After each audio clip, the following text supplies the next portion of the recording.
Hello, salutations, what it do? It's Sadat the Gamer, all father of the Do-Rag Gang, back at you with another Marvel's Avengers video. Hope you guys are well. It is once again time for that Marvel's Avengers weekly recap, and what a week it was.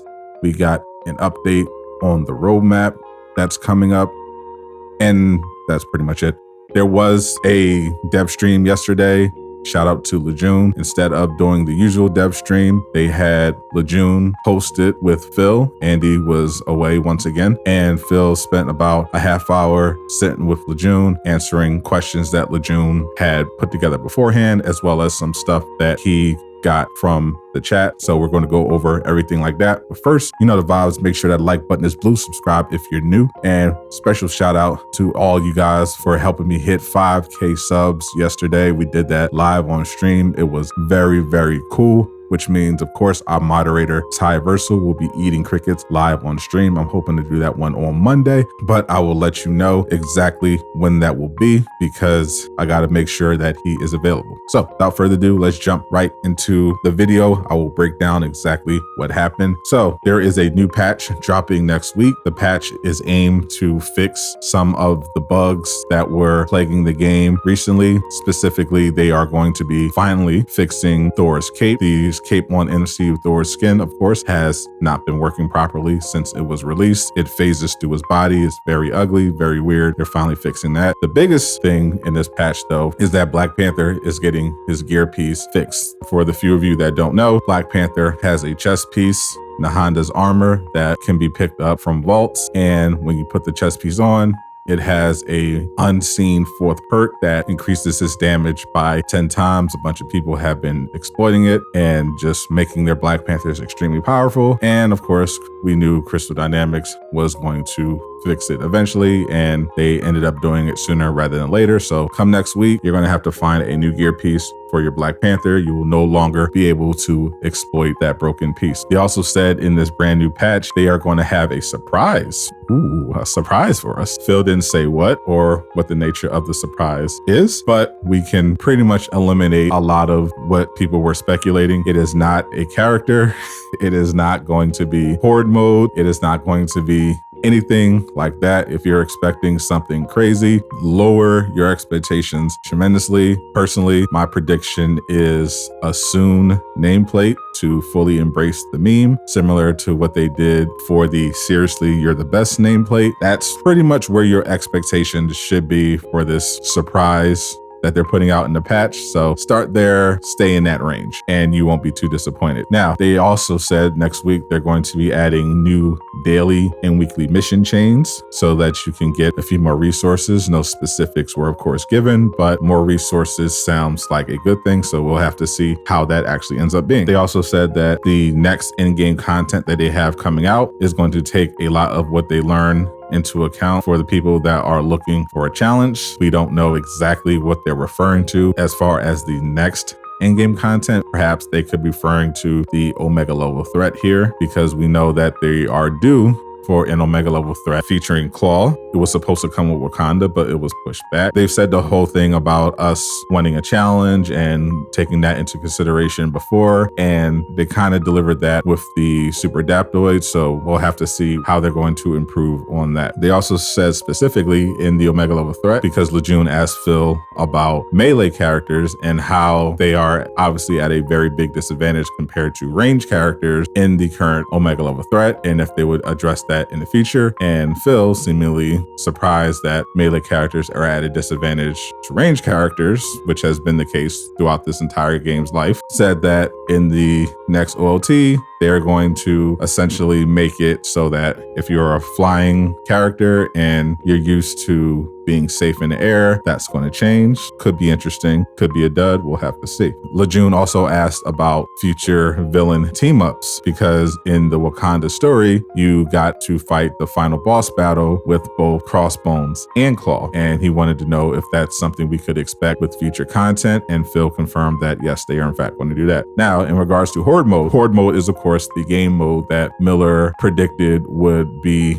in War for Wakanda. It was one of his leaks that did not come true. Most of them did, but people were hoping at least that it was true, because horde mode in theory would be exactly the kind of in-game content this game desperately needs to keep players engaged and playing the game rather than logging in once or a couple times and just, bouncing. And in regards to that, bad news, Phil said horde mode could become something more. They build content, allegedly, based on what we like. If there's demand for more, they'll definitely try and do it, which means, according to Phil, all the people excitedly talking about the possibility of horde mode didn't apparently see any of that, so they didn't even attempt to make horde mode a thing. But I guess we got to be even louder and more insistent about the inclusion of horde mode. So to be perfectly clear, yes, we want horde mode. See all of the Reddit posts, all of the YouTube videos about it. We would like horde mode. Please develop it. Now, they said that they have plans to make the entire gear situation better, and you'll get some ideas of this with the next roadmap. They will also dive into the details in the short term once the roadmap is released.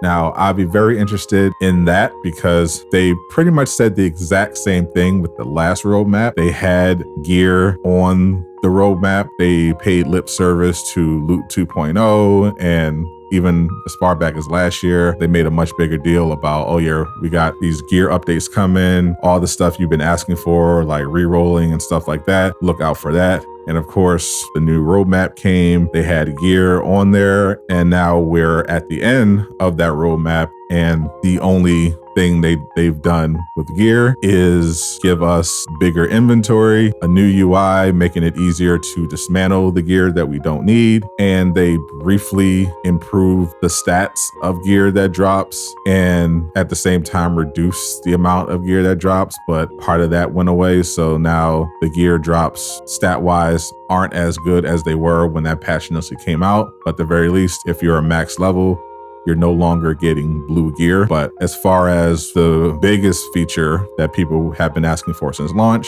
which is, of course, crafting, modifying gear, still nothing. Lejeune specifically asked him about that one, and he gave the same generic blanket answer about gear and how they're looking into it, and they're going to add more. So sounds like they're going to include, once again, gear or some variation of Loot 2.0 language on the roadmap. It remains to be seen whether or not they're actually going to implement it, because they have said that they are going to add multiple loadouts. They already have the loadout feature in the new UI. You just can't do multiple loadouts yet. They have said they will be doing multiple loadouts in the future. They have not directly said anything about gear modification, re-rolling, anything like that, and if they are going to add that. That is the big thing you want to be looking out for. If it is on the new roadmap, we'll see what they have to say about it. Now, Phil addressed the cosmetic vendor to his credit. They said you'll get some updates on changes in the short term. They are breaking down the cosmetic rework into different areas now, and you'll get some answers in the short term and some in the long term. Now,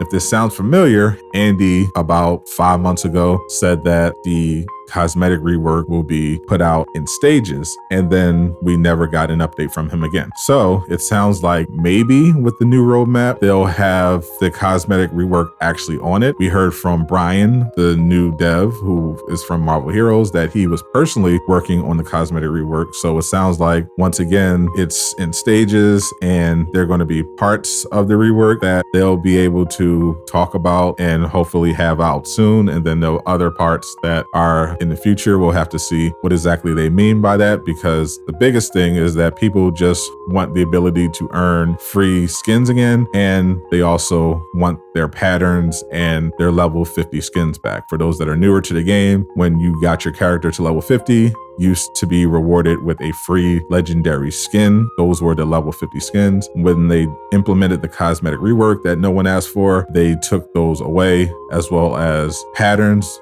There is, of course, a way to still get patterns. You could get rare patterns. There's a very old glitch that still works if you're trying to get patterns. You could also expand the inventory. Currently, if you go to the cosmetic vendor on the helicarrier, there are only about 4 items, but there is a way where you can get the full thing and actually have it rotate. There are videos about both of those things. if you look into them. Now, they also finally said they are discussing the ability to disable effects such as the Jarvis barrier. A lot of people, of course, have been requesting this feature for months. We want to make the visual effects optional. We want to be able to turn it off, similar to what the devs are able to do when they put out promotional gameplay content, because as you know, if you've played this game for any substantial length of time, there is a ton of particle effects that are going on, many of them quite bad, particularly the Jarvis barrier effect, and people want to have the option of turning that off. Before, they were kind of standoffish about it, but now it sounds like they are finally having discussions. So who knows if that'll actually turn into anything in the near future, but at least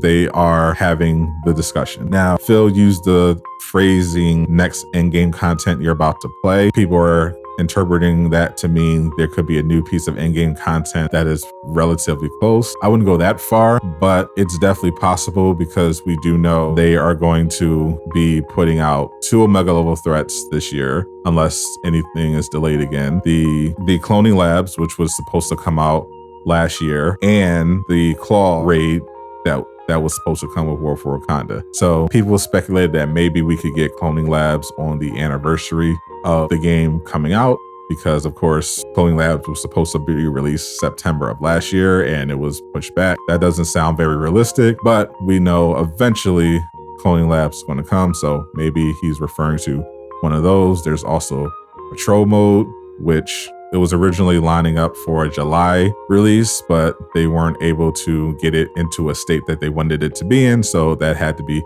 pushed back as well. No updates on Patrol Mode were given. Now, they also said there will be new team takedowns in the future. And of course, Spider-Man came up. It wouldn't be a dev stream if Spider-Man wasn't brought up. There were a million questions about Spider-Man as usual, and Phil actually did address Spider-Man. He said there will be a lot more to discuss once they reveal the roadmap, but they're going to be talking about Spider-Man soon. So this could mean that Spider-Man will actually be featured on the roadmap, or Sony will be doing some kind of Spider-Man blog or reveal or anything soon. Either one of those is very possible. We'll just have to see which one or both maybe ends up being, but we do know Spider-Man is coming out this year. It seems like he'll be out around December. Regarding updating older heroes, Phil said it's a possibility. It's not something we have announced. It's always a balance between what we want to add and what we want to modify. Now, if this sounds like corporate speak and doesn't really say anything at all, you would be correct. I would interpret this as probably not something that they're going to do anytime soon. Also, Lejeune managed to talk about the champion system, and Phil said that it depends on if it's something people want, which is quite frankly hilarious and almost admirable that Phil is still deciding to keep gaslighting us about the champion system. Unfortunately, the champion system, when it rolled out, was not ready. A bunch of the skill trees in the champion system do not work. They still do not work to this day. Initially, they said that they were working as intended, and many content creators and community members proved this was not true. It, in fact, does not work properly. And then they insisted it was a communication error before conceding that they were going to be looking at tuning it to make it more satisfying to the players. That's the last thing we heard from them about the champion system, and that comment specifically came from Andy after Phil got a ton of backlash for saying it worked as intended. Now Phil is back, and apparently all of that stuff about them looking at and tuning the champion system was all cap, because now his current position is that if it's something that people want, then they'll consider looking into. So to me, that means they're not going to fix the champion system. They don't care how many times we ask for it, and that's going to be the end of that. So sucks. Champion system could have been a cool idea, but doesn't look like it's currently in the plans. Maybe their plan is just to replace the champion system with something else. They mentioned before they wanted to do something with comic books, which was originally kind of the idea of the champion system. So I don't know why they ended up making it two different things instead of just improving the champion system, but we'll have to see what they do from there. They're also having discussions about changing the sonic effect on your screen. Of course, for those that played the Wakanda DLC, you know how incredibly terrible the sonic status effect is when it's applied to you. And they are currently talking about adjusting it, which is definitely a good thing. I don't know how that made it past QA in the first place.